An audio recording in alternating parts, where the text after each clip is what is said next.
Good evening, everyone, and welcome to the City Council work session for March 7th, 2022. Please stand for the pledge. I pledge allegiance to the flag of the United States of America and to the republic for which it stands, one one nation, nation, under God, indivisible, with liberty and justice for all. Okay, thank you. Thank you, everyone. As we've done the last couple of meetings, before we do the roll call, I will announce who is at the table down here, so you can see it from your screen, right to left. We have Councilwoman Friedman.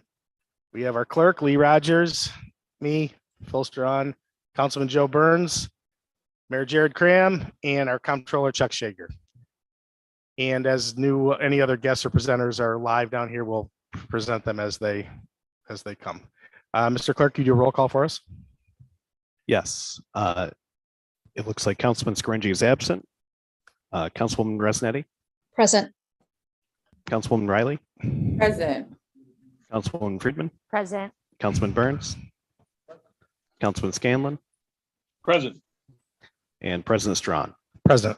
That's 6 here, 1 absent, Scaringi. Okay, I see Grace on the thing. Grace, are you here? Yes, I am. Okay, Grace, go ahead and tell us about RL 2263. So RL 2263 is authorizing the sale of 43 Schubert Street to Sarah Walker, and she intends to keep this as green space as is required through the side lot program. And that's pretty much the gist of it. Okay, any questions for Grace on RL 2263? Okay, that was easy. Thanks, Grace. Thank you. Okay, Mr. Shager is sitting at the table with us. Chuck, go ahead and tell us about RL 2264. RL 2264 is to increase our insurance revenue line and increase a equipment line for $17,695. This is for a piece of equipment that got damaged at the State Street garage. It's the second time it's been damaged. We're going to build something up around it to hopefully protect it in the future. Okay. Any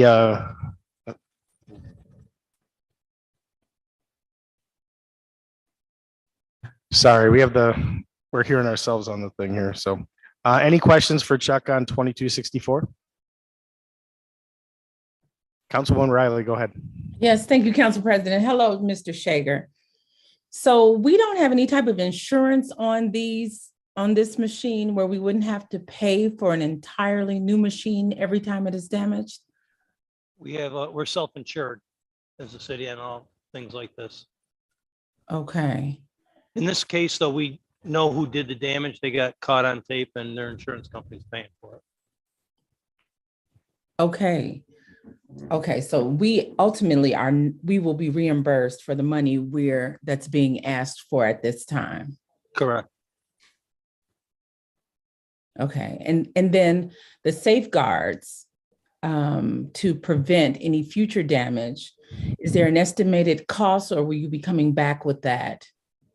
It should be very minimal, something that we could work out with the DPW department within their budget. Okay, thank you.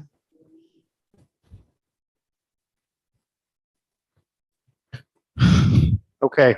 Any other questions on 2264? Okay, Sharon, you're out there. Tell us about 2269.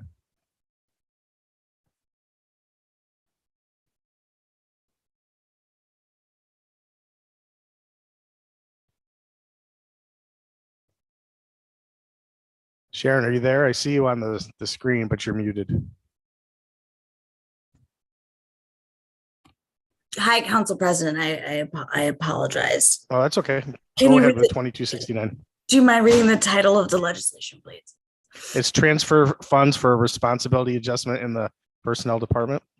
Okay, thank you. That's what I thought I was. I just wanted to confirm that I was on the Sure. right piece of legislation. Thank you. You're welcome. So since December 3rd of 2021, our program assistant in the office, Jamie Allen, has been performing the primary civil service administrator work that was priorly performed by Liana Testani, our assistant director of personnel and safety. This goes to the scheduling of exams, preparation of exam booklets, ordering tests, reporting requirements, including the civil service annual report, and more. Therefore, myself and our department is asking that she be given a responsibility adjustment for her past work and the ongoing work that she continues to do until we fill the role of the Assistant Director of Personnel and Safety. I cannot stress how important she has served this city and the way that she has stepped up in light of this vacancy. She's an employee who has been with the city, including in the Office of Corporation Counsel, for nearly a decade, and her competency cannot be overstated. Does anybody have any questions? Go ahead, Councilwoman Riley. Thank you, Council President. Hello, Ms. Sorkin. How are you? I'm all right, Councilman. I apologize. I'm a little under the weather. I hear. Okay, you don't have to say anything lengthy. We definitely believe in compensating people that go over and above their expected duties. How was this number calculated, though? So right now, Ms. Allen, I should say, Ms. Testani made approximately $55,000 a year. Ms. Allen made approximately 43. This is the difference in those two salaries. So the city is saving money, approximately $1,500 a pay period for the compensation. It's essentially the salary differential between those two roles, which I think is more than fair under the circumstances of performing two different jobs at this time.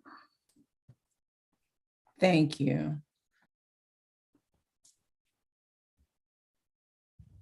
Any other questions for Sharon on RL 2269? Okay, we will move on. Councilwoman? Yeah, go ahead. Thank you again. Go ahead, Councilwoman Riley, go ahead. No problem. I know it's hard to see us. So we're not retroactively paying since she's been filling in. What is our start date with this request? This is actually retroactive to approximately the middle of December of 2021, so not the full period of time. And then it would go through that $3,300 approximately would be her retro, and then the $616 per pay period would be commencing March 24th with this council's approval. I will say that I'm grateful to both the mayor and the comptroller for their support on this, and I would beg council's support as well. This is somebody who, frankly, we would not be able to function. I should say I would not be able to function in the department without her. A lot of times, program assistants or secretarial functions stepping up in this regard or performing at this level is quite rare. And she's proven herself to be a manager, and I would hope that actually she continues in this role as we go forward and recruit. We're lucky to have her. That concludes my questions. Thank you. Thank you. Okay, thank you, Sharon. Okay, Megan's listed on the next 10. Are you guys going to divvy this up, or is she going to do? Well, I'll do the bylaws. does that work? Can we take that over to Megan? Okay. So I'll just let you guys, however you want to do it in a second. So Megan Hyman's joining us at the desk here at the end. For any of you looking in. 2266 is to approve the Water Street Local Development Corp bylaws. I sent you out an email earlier today. It's basically been a little slow getting it all done with attorneys being on vacation, Ken working part-time, trying to get everything done. We really need to get the bylaws passed so we can enter into agreements with the design people to get the project moving forward. The bylaws are pretty much exactly what we've talked about from day one. Okay, Councilwoman Friedman, go ahead. Thank you, Council President. Hi, Chuck. How are you? And Megan and Mayor Graham as well. Hello.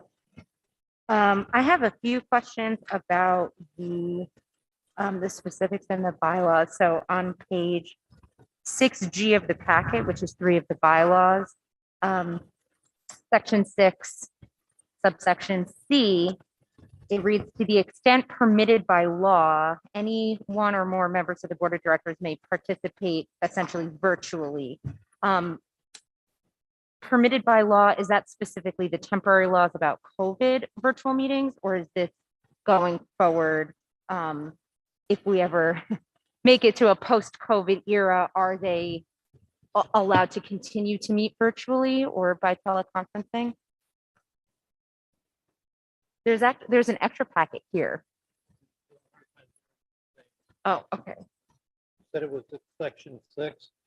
Yes, so it is on page 3 of the bylaws, which is 6G of the packet.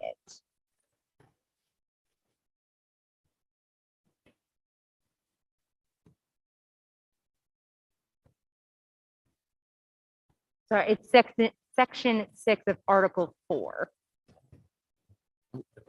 Yeah, I can address that. I think it's, if you just kind of read it as is that if permitted by law, the LDC could allow for digital participation in meetings. If it's not allowable by law, for example, if the state does not continue to extend the open meetings law, I would imagine that the participation would have to be in person. I see, okay.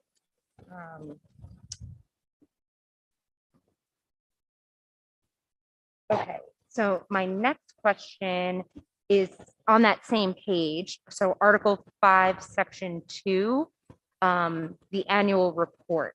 So again, and I don't know how much of this is like legally required just to have, but so it says the annual report, I'm looking the third line down, showing the whole amount of real and personal property owned by the corporation, where located, where and how invested, the amount and nature of the property acquired during the year immediately preceding such date, and the manner of acquisition.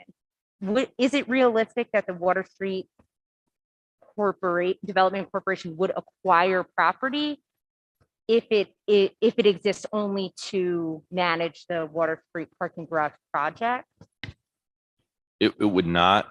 This is the language of this is taken a lot from either public authorities or local development boards. So you're on the board of Bureau, for example, and you can recall at our annual meeting, they basically list a series of, what investments, if any, what is the cash on hand for the entity, what real property does it own.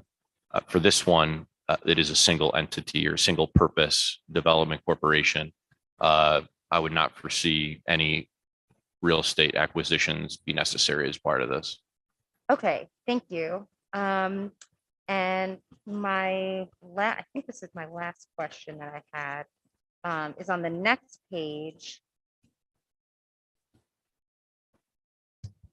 So this is under Article 5, Section 4.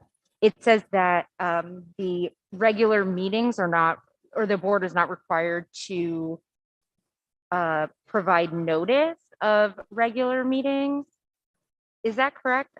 Or is that not a violation of open meetings law?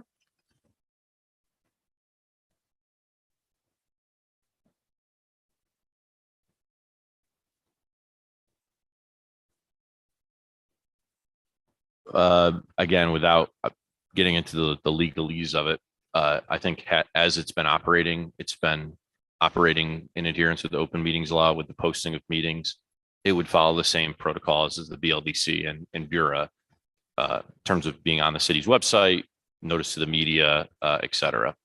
Okay. But, well, so then that would constitute notice, right? Like on the city's website, notice to the media. Yes, I'm sorry. This is Sharon. So just to be clear, there's no provision in this contract that could contravene the provisions of open meetings law or other requirements of New York state law. There's also a provision in there you'll see for severability, i.e. if there's anything that's unenforceable under the agreement, it can't be, or I should say under the creation, it can't be based on state law. It can't be enforced. New York state law supersedes that. So that provision essentially has to do with notice to the membership, the ability to call a meeting as necessary. Does that make sense? No. Could you explain that again, please?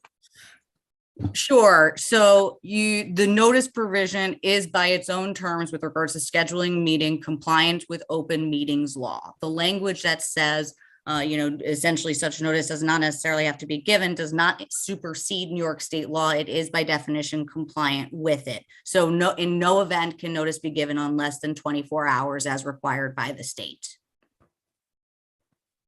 Okay. So, so that makes more sense to me. It's not necessary in various LDC creations or really in any contract to spell out what the requirements of New York state law are. That is the standard, right? So when you're saying notice compliant with that 24-hour standard regardless. I see. Okay, that makes sense. But the language here says notice of such meeting need not be given, which would seem to contradict with notice within 24 hours or not less than 24 hours. It's still notice. So I'm just confused as to why it says notice of such meeting need not be given.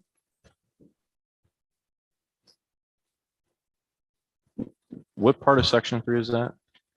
So it's article, Page 4, 6H in the packet. yeah, article 5, section 4. It's on page 4 of the bylaw, 6H of the packet. Regular meetings notice. Regular meetings of the board of directors shall be held at such time and place as the board may determine, and notice of such meeting need not be given.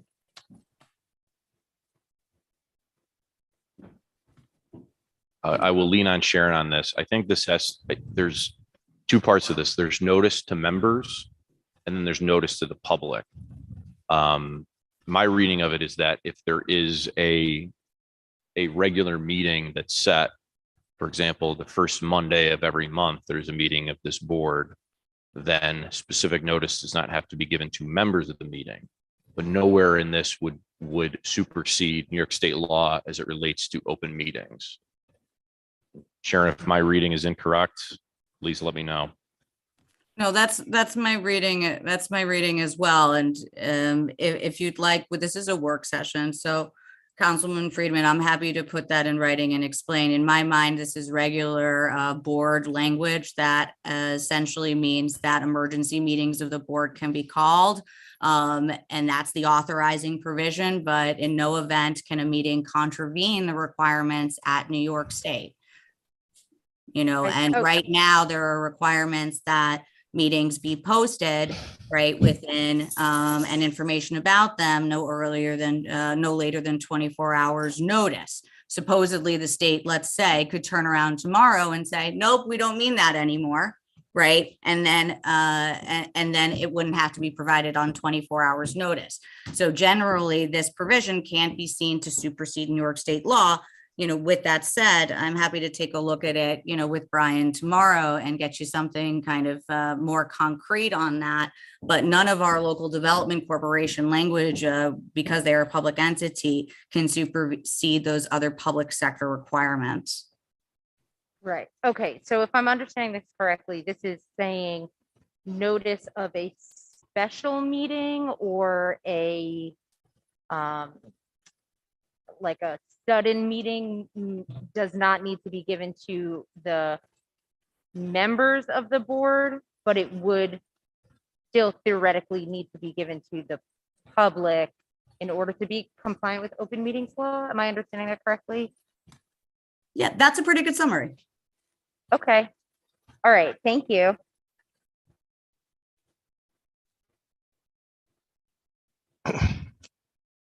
Okay, any questions for the mayor, Chuck, or Megan on 2266?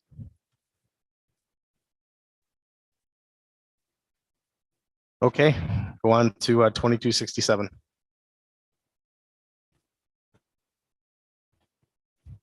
President, if it's okay, the mayor is down here tonight to present on the specifically RL 72 to 75. This is they're all part of the code reform package our office announced last week. Is it okay if we go out of order and have him tackle those and then I can do the rest with my name on them? We can go in order too. You okay? I'm down here anyway, so that we can continue to go in order. That's fine. Okay, so RL 22-67. This is to permanent ordinance. So City Council passed this back in June 2020. This was in response to COVID. And essentially, it's the legislation that makes it easier for restaurants to apply for an extension of premises to expand their outdoor seating. So this is an extension that will keep the city aligned with New York State as it relates to this, continue of the last 2 years, and helping restaurants and small businesses are still dealing with the effects of the pandemic with this of outdoor seating.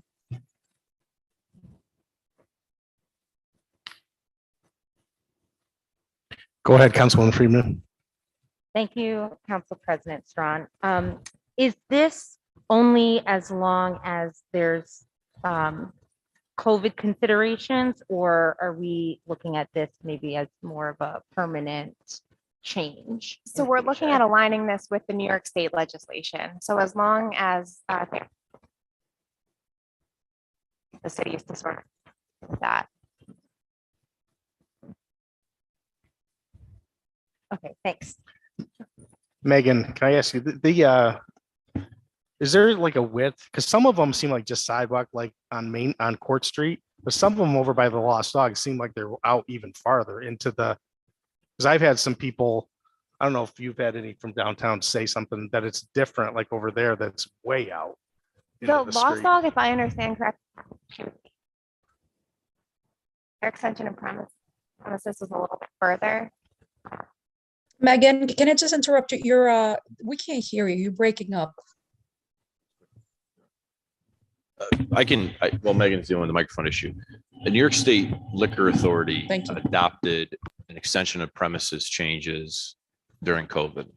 In the past, they were very strict about the boundary of your actual business. And if you can imagine, they were worried about the square footage, and they were worried about it extending beyond maybe the four walls of where you are in terms of your sidewalk. Due to COVID, they extended that and got very creative. And that's why you see Lost Dog having the ability to have the seating, in the parking spaces, which the city allowed, or with Craft that goes, beyond their frontage and onto the Salvation Army on busy nights, that type of thing. That's all allowed for under the State Liquor Authority law. And the state is considering, and we believe they will extend that. What we want to do at the city is make sure that we're consistent with that. And we're not more restrictive. So whatever the state is allowing, we are allowing. And I think that as it relates to, next year's budget process and looking at permits and fees, that hopefully we get some guidance from the state before the end of June on if this is going to be a permanent type of thing, and we can adopt permits and fees that are consistent with that. But we want to allow every restaurant the flexibility allowed under the State Liquor Authority, which used to be very strict and now is quite lenient. Thank you. Any other questions on 2267? Okay, thank you. Go on to 2265. Okay, please let me know if you continue to have issues hearing me. I'll relocate. But hopefully this new mic helps. Okay, 2265. So this is related to the Youth and Community Center project at Columbus Park. As we all know by now, the bids for that project came back significantly higher than we anticipated, about 30% higher. So that leaves the city unable to move forward with the project. So this RL is essentially to return the funds that had been allocated for the Columbus Park project to where they were taken from. And as Chuck said in an email this morning, we're asking for this to be expedited to assist his office, the comptroller's office, in closing the books for 2021. Okay, any questions for Megan on 2265 or Chuck? Okay, go on to 2268. Okay, 2268 is to allocate 250,000 in ARPA funds to demolish vacant and blighted properties in the city. As the mayor mentioned in his email to council this morning, we're asking for this to be expedited so the city can move forward quickly on high priority demolitions. One that the mayor mentioned is 186 Henry Street. This is in Council Member Friedman's district. It's near Marabito Stadium. A blighted city-owned property, and we're working with the Rumble Ponies to try to get that torn down before the start of the season. So this is for funding to put the place we're able to move forward.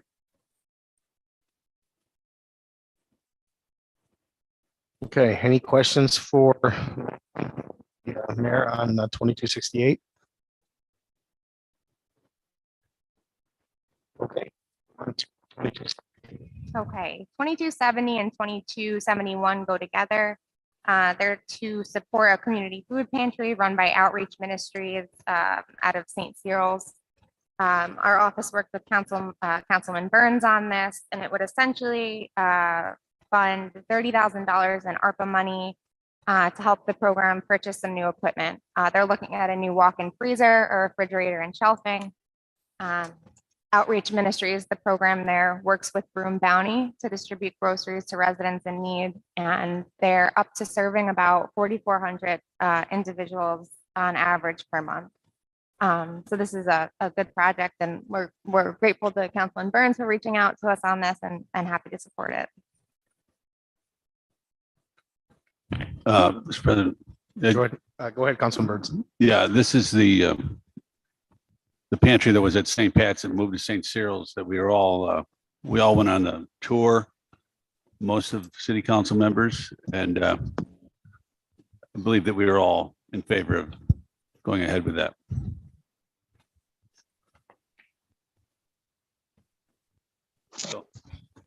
Okay, Councilman Riley, go ahead. Yes, thank you, Council President. I want to just also echo Councilman Burns' sentiment. Originally, it was at St. Pat over here in the 3rd and doing tremendously in regards to serving the needs of the community and those outside of the community. Those that did visit saw the lines of people and the number of people that were served by this outreach initiative. And now that it's moving over into Scaringi's district, they're going to be able to impact even more people with the city's help. So I'm excited about this. I just wanted to add that little piece of information and my support. Thank you. Great. Yep. Thank you, everyone, for working together on this. It seems like a great project. Excuse me, Mr. President. Go ahead, Councilman Scanlon. Yeah, I'd like to thank Councilman Burns for bringing this forward. It sounds like a great project. And again, I want to thank him for bringing this forward to our attention. So thanks again, Joe. Thank you. Okay. I guess, Mayor, you're going to take 2273 and through 2272? Yeah, sure. So okay, go ahead. Likely we'll kind of all look at each of these kind of as part of one package. There's a little bit of a nuance with 22-72 in terms of the process, which I can get into a little bit. But, as we announced last week, we want to build the resources of the city's code enforcement and enforcement that, if you think about the code enforcement office, it's really a code inspection office. The enforcement happens when the city takes legal action in city court against property owners, slumlords, for a variety of issues. The kind of core of this is to create a new prosecutor position to bring to justice individuals that are in violation of the city's code of ordinances. This can include habitual, landlords that are in code court habitually for violations that are affecting families. This can be for issues that may require some cross-departmental or enterprise level investigations, which include referrals to the district attorney's office or attorney general's office. This attorney will be as part of the corporation counsel's office, but likely physically located on the 4th floor in the code office to work collaboratively with code enforcement inspectors to build cases and more quickly move things through the docket. In addition to that, we want to make sure that we're also providing the support for the code inspectors right now, and bring the total number of code inspectors up to 8, which is a historic high for that department, meaning that each inspector will have a smaller geographic area that they're responsible for. Means, more trips around in their vehicle, more interaction with residents and property owners. And also to address kind of an issue that I heard from some council members is on the high grass and refuse that happens on some properties. We're going to create 2 new labor positions in the Parks Department that will serve as the core of a new park subdivision that will be solely focused on maintaining properties. Too often code cites a property owner for high grass. Because of the sheer volume of work that's in the city, the resources that the Parks Department had were not capable of keeping up with the demand, specifically in like the spring and summer months. So these new resources will help them stay on top of that and ensure that derelict property owner is not affecting the quality of life or property values of other neighborhood residents. RL 22-72 is a local law, and this is where it gets into the process. RL 72 would amend the city's local code regarding permissible grass and weed height from 10 inches to 8 inches. Now, 2 inches may not seem like a lot, but if you think about it as a 20% reduction in what the city finds acceptable, if we're in business and we increase revenues by 20% or cut the cost by 20%, it would be really great. So I think this will allow code not to more effectively go after a single family homeowner who may be just coming back from vacation and lapse on cutting their lawn, but the habitual and regular offenders that do not take any pride in their properties and are continually allowing their grass to grow high. This will allow code to cite them more quickly. It will allow them to be cited more times in a given growth period. And, was based on a lot of the conversations that I had going door to door, last summer. So this represents a really important step for the city in terms of neighborhood safety, neighborhood quality of life. It's important to think about this, not just in terms of the homeowner that may be contacting council because their next door neighbor isn't cutting their grass, but to provide a prosecutor and an advocate to bring slumlords to justice. The city has never had a dedicated position like that ever before. We have a district attorney's office that brings down drug dealers. It's about time that the city has a dedicated prosecutor to bring down slumlords. And we are very confident that this will expand the capabilities of the city enforcement efforts and should shake up in a big way how landowners and property owners think about maintenance of their property. When we're using these funds for ARPA, the intent here is to help out distressed neighborhoods. The pandemic only exacerbated an existing housing crisis. It's in the city and is across our nation. Certainly, we're using ARPA in different ways to expand affordable housing opportunities. But when we're talking about neighborhood quality of life and we're talking about protecting maybe families that are living paycheck to paycheck in the properties that they're currently living in, it's really important that we have these resources in place to improve the housing stock in our city slowly but surely. And happy to answer any questions. We have some information that's attached to the RLs detailing some of the more specific details. Go ahead, Councilwoman Friedman. Thank you, Council President. I was excited to see this as a package of legislation, because I think when we're kind of like playing whack-a-mole sometimes. So I like that there are a package of RLs that will hopefully help us with the code enforcement. So I'm going to start off with my specific question, which was in the language on RL 72. This was about the grass, the height of the grass. And it says, reducing permissible grass and weed height from 10 inches to 8 inches due to city's special conditions. What does that mean? The special conditions. I can speak to that. And go ahead, Sharon. I failed to talk about the special process. Go ahead, Sharon. Sorry. Actually, Mayor, as you all know, I am not feeling 100% today. So special conditions has to do with one of the requirements of our burden for the state when we put forward our application to make our law more restrictive than the state's. Right now, our law is the same as the state. So the city needs to show special conditions in order to meet that requirement. I'll let the mayor explain the local law process if you don't mind. And if you have got questions, I'm happy to answer them. Yes.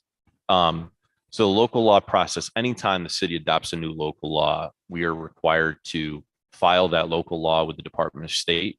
We have to wait for a receipt that has been filed.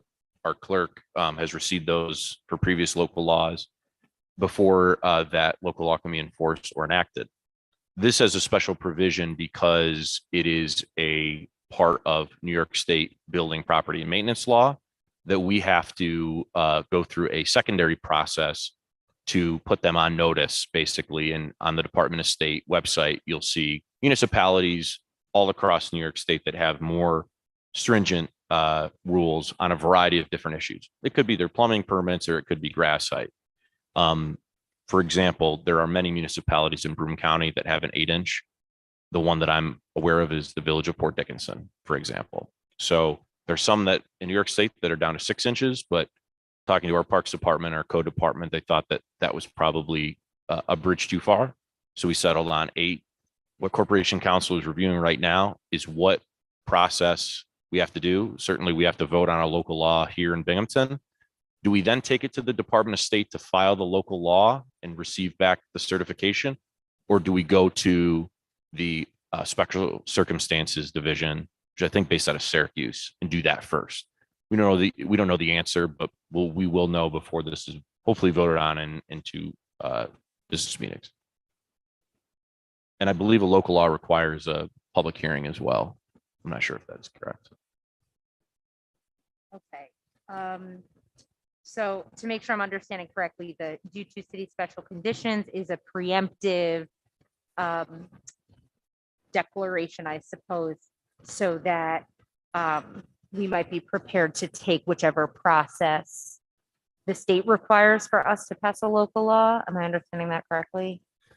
The special conditions is what we would go to not the local law process, but that more specific process. That's just a terminology they use. Okay. And so this is preparing us to be able to do that by including That's correct. Okay, great. So now my other questions are with regard to the new positions that are being created. And while I think that these are important, obviously, I wonder if we're using ARPA funding for these for 1 year, how will they be funded going forward? That's a great question. So, I can only speak for the budgets between now and 2026. It would be my choice to fund these in 2022 for the remainder of the year in ARPA. When we head to the budget process, we'll have to have a conversation how they're funded in 2023.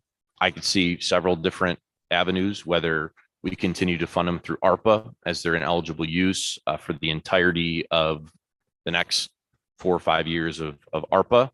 Do we have a situation where we fund it fully in the year 1 and then begin to wean the city off the ARPA funding so it becomes more sustainable?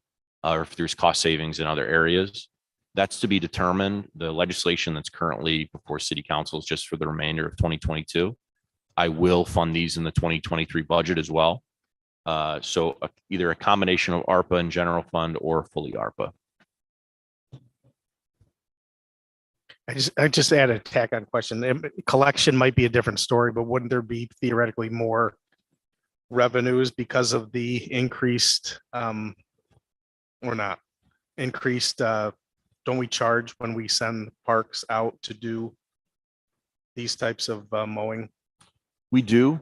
I would say that I don't know, but the city's goal would not be to maximize the amount of fines. We want to maximize the compliance. Right. So But that by default, maybe in the short term, that's possible. It's like when the city adopted its vacant property registry in the first few years, there were a lot of revenue. Then as the program kind of matured, the amount of revenue went down, and it's a good thing because we have less vacant properties. But that's a question I don't want to predict.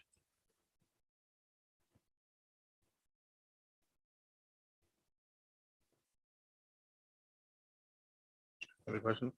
So that's all my questions. Thanks. Okay. Okay, questions on, let's just keep grouping these together as the code. So any questions on, I see here, any questions on, I guess it's 73 through 72. Councilwoman Riley? Yes, thank you, Council Yep, go ahead. President. I had the same question as Councilmember Friedman regarding the sustainability of these programs. And I know you alluded to the permissible use of creating new positions, the permissible use of ARPA funds because it will support housing.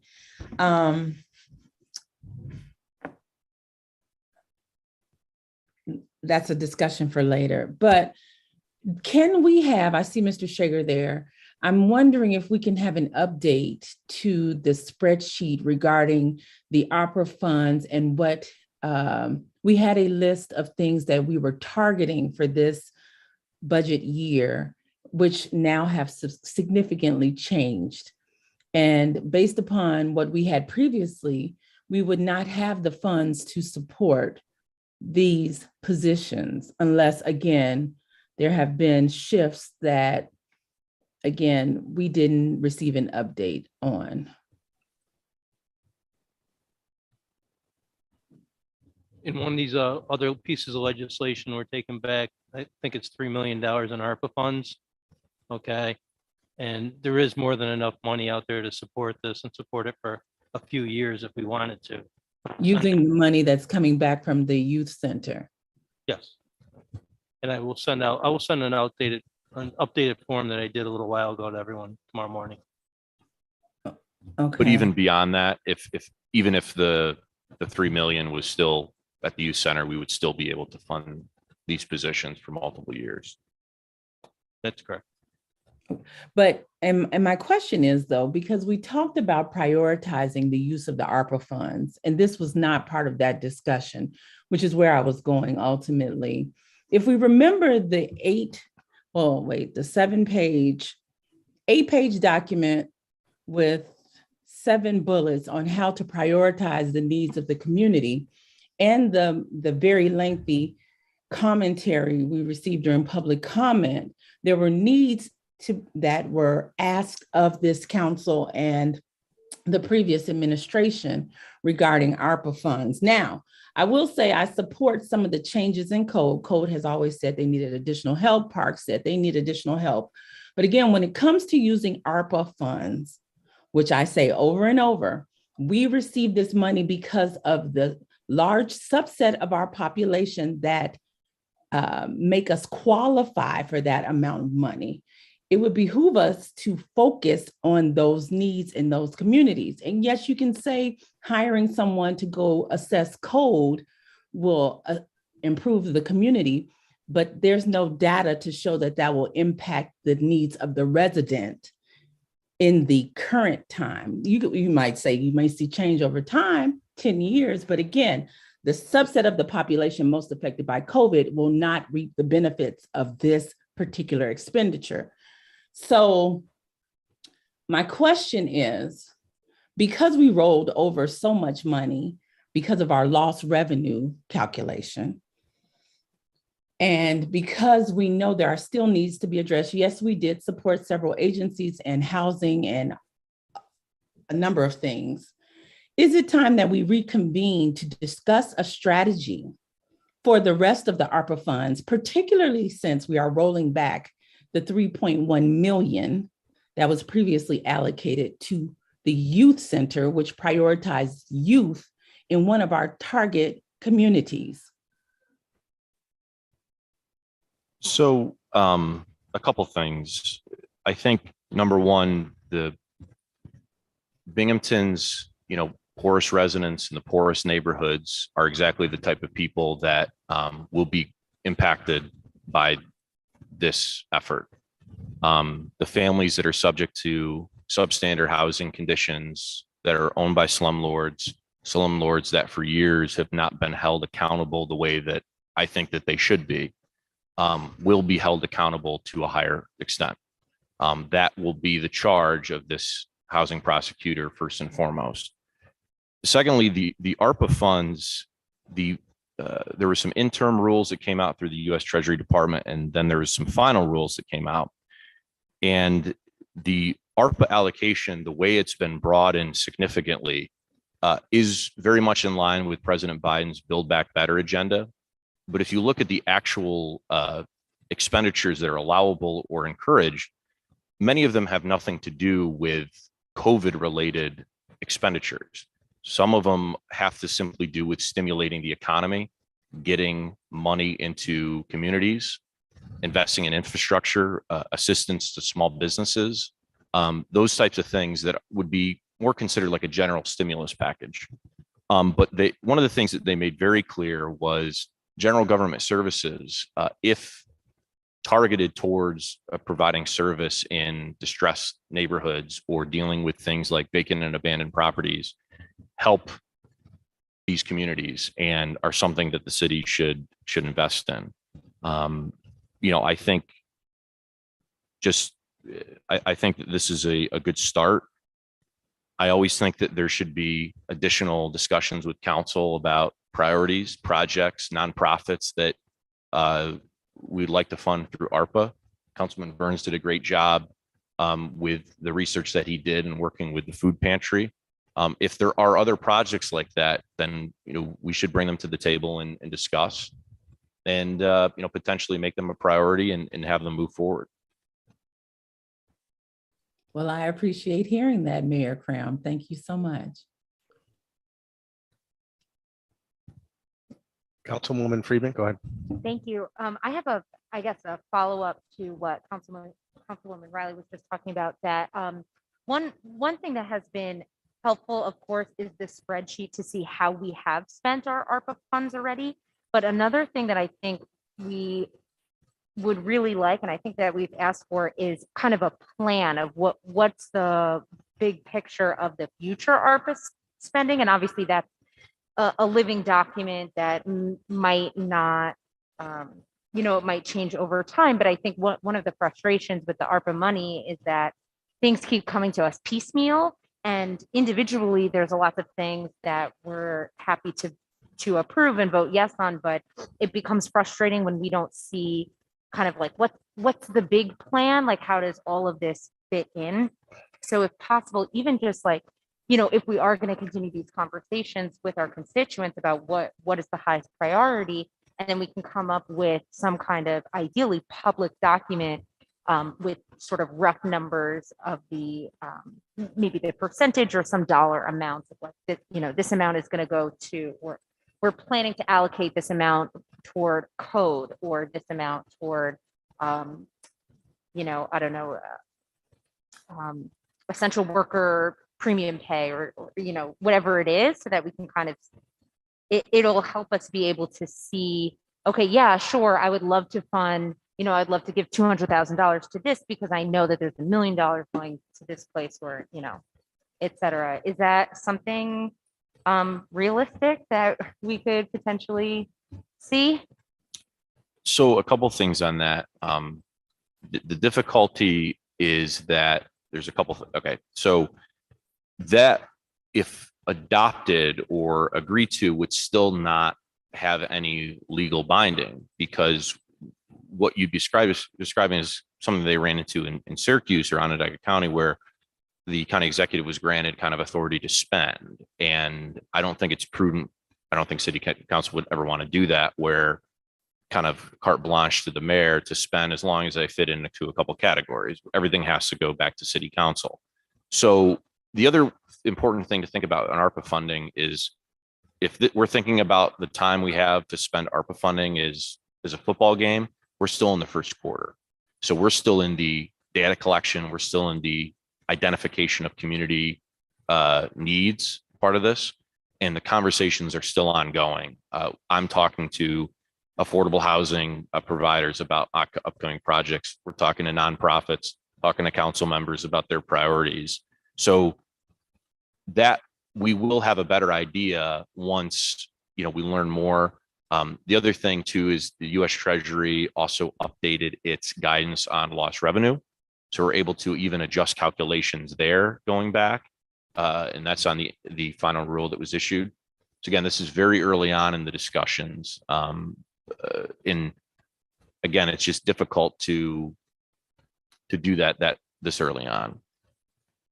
If I can say, to be clear, I was definitely not suggesting one piece of legislation where we approve the entire budget or like a carte blanche, but just, like other municipalities have had a very rough breakdown, because you said you've been in contact with nonprofits and other agencies, and just saying like, okay, we're planning on spending, we're planning on allocating roughly, let's say, $3 million toward, new affordable housing project or something. I'm just making up that number, but I did, it's like you said, we're still in the data collection phase. We're still in the first quarter. And yet here we are as city council, and we've been asked to allocate, to approve millions and millions of dollars of this money already. And so I would agree with you that there's no need to rush here, but also, a football team would go into a game with kind of a general plan of action, and that, may switch depending on what the other team does or changing conditions. But even for the public too, it might be easier. I think if, let's say if I'm like a random constituent and I have ideas about what I think is important, it might be easier for me to have a document that I can say, okay, I like this or I don't like this, rather than, I don't think an average constituent who's not spending a lot of time doing this kind of research and doesn't have as much know-how as someone who's working in City Hall might be able to like come up off the top of their head with, okay, this is how I would spend the money. I think it would be easier to say, this is what we're thinking. What do you think about this? How might you change it? But an unofficial kind of vague document to help us and our constituents more, better see the big picture of what's going on and what's potentially coming down the pipeline.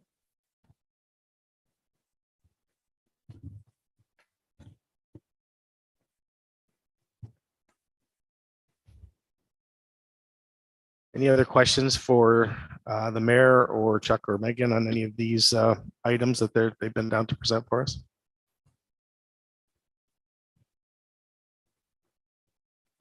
Okay, looks like we got one more, RL 2276.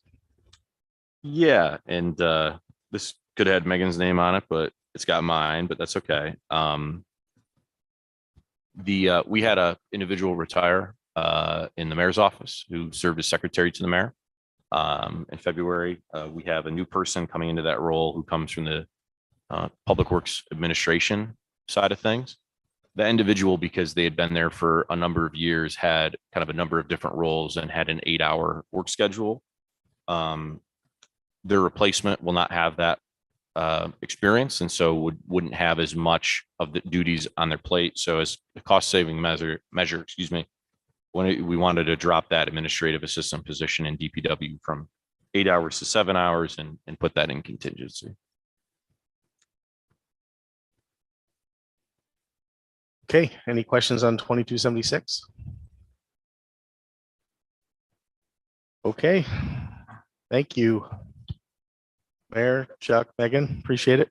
But Do you want me to address joint sewage real fast? sure, Sure. So at the last work session, I'd said that, you could provide some update. I want to be prudent and careful in terms of what, I say on the public record.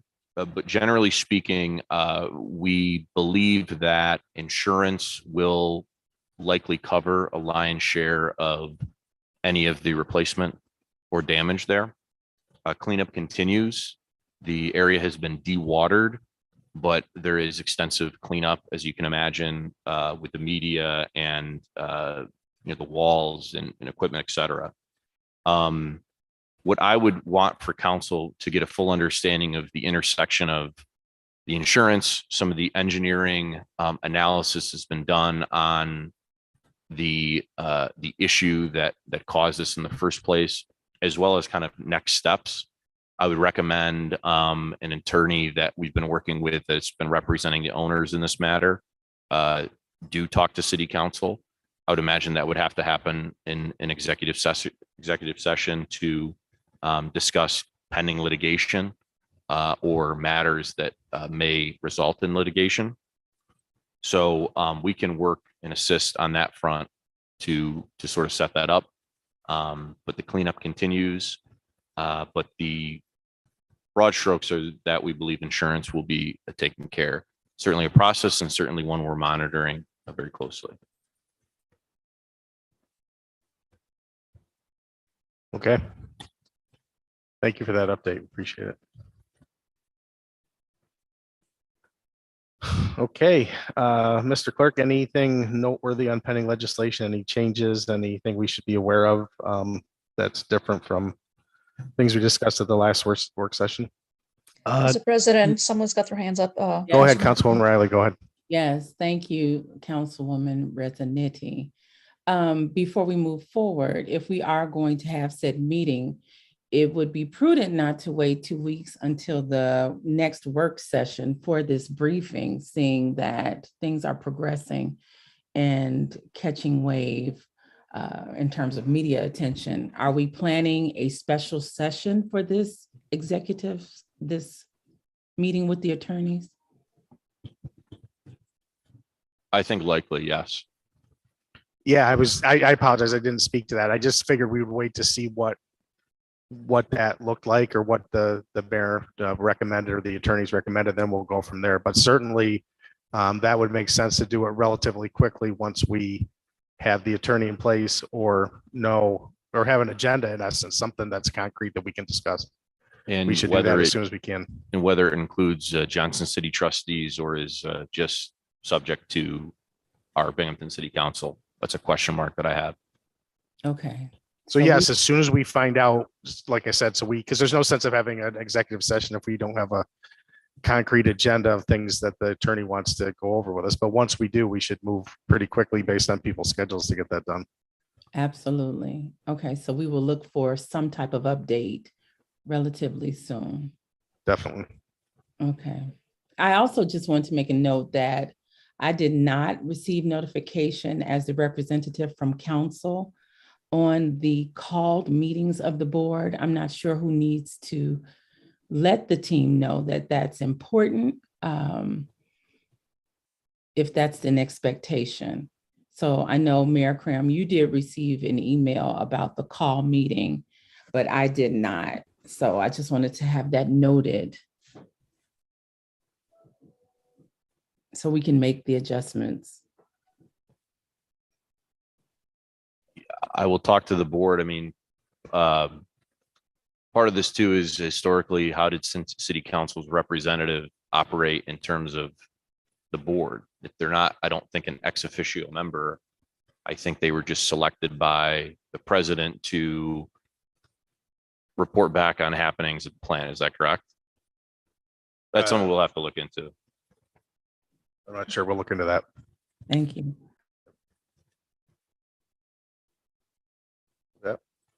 Okay. Any other questions on that subject or, okay, thank you. Thank you. Mayor, Chuck, Megan, appreciate it. Go ahead, Mr. Clerk. Councilwoman Oh. Riley. Councilwoman Riley, sorry, go ahead. Well, I'm not sure if they're a part of this, but it's not directly related to that topic. But in terms of our meetings and the public being able to participate, do we have a timeline in terms of being in there with the public? Megan, have we heard anything from the governors on that? I think we could do it if we wanted to. My understanding is that we could, I'm sure could call everybody back in here if we wanted to. That's my understanding, is it's still discretionary. I would have to check. I'm not sure. That's my understanding. My understanding is that it's discretionary. We could do that. So we could have a discussion next time on that if you want to, that we could, but it's not, it can't be, my understanding is that it cannot be a hybrid, meaning we're either, like I couldn't have all of you come in here, then the public be on Zoom. It's either everybody here or everybody has the option to participate via Zoom. So that's my understanding, but let me get a clarification on that. That would be maybe great. even tomorrow. What's your preference? Does anybody have any preference now? I don't to have a come back down here? preference, but I would like to know what has been sent down from the state regarding the public access to the meetings and actually coming into the chambers with the council members that desire to do so. Okay. I'll have the clerk's office work with the mayor's office to see if there's anything official, but I think that my understanding is correct, but let's get a clarification on that if we can. And then I can ask you all just at least for your take on it. If you want to come back or you think that it's a good idea to bring everybody back in here, if we have that option, I'm not opposed to talking about that. And it cannot be, well, I know you said it can't be a hybrid with all of council back and no public. Can it be a hybrid in terms of allowing the public back in, but also having the availability to teleconference? You mean do both? Yeah, because I'm just thinking in terms of, I know some of my constituents have said that the virtual meetings have allowed them more accessibility. So they have been able to participate in the meetings for the first time in a long time because they are available virtually. But also I know we spent almost $700,000 of ARPA money to fix the ceiling under the pretense that this was the room that would allow the largest availability for people to social distance as COVID mitigation. So I think it would be, I also don't want to have spent that money under that pretense and then not allow people to come back in. And I know people have been upset that they haven't been able to come back. So I would say, if possible, to allow the public in, but also have the availability of the streamed meetings would be great. And also as a council person, I will say that it's been amazing to be able to reference the meetings, like on YouTube, for example, if I want to go back and look at something that happened or hear what someone had to say, that's also been like super helpful. And the first time in history that we've been able to do something like that, Okay, well, we'll find out on that. I'm assuming we'll still be able to record and do all that stuff. I don't think that's gonna end, right? Okay. And you'll be sending that to everyone once you get the exact legislation or the ordinances that outline? Yeah, absolutely. Okay. Thank you. Okay, anything on pending legislation noteworthy? Well, we have 10 items here for pending legislation. RL 22-57, modify the bond ordinance. That is, that'll have a public hearing on Wednesday. Does anybody have any questions on that one or the rest of them?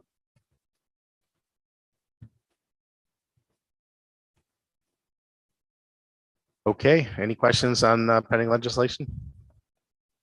Okay, I'd take a motion to adjourn our work session.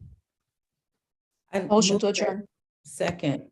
Okay, we are adjourned. We will see everybody Wednesday.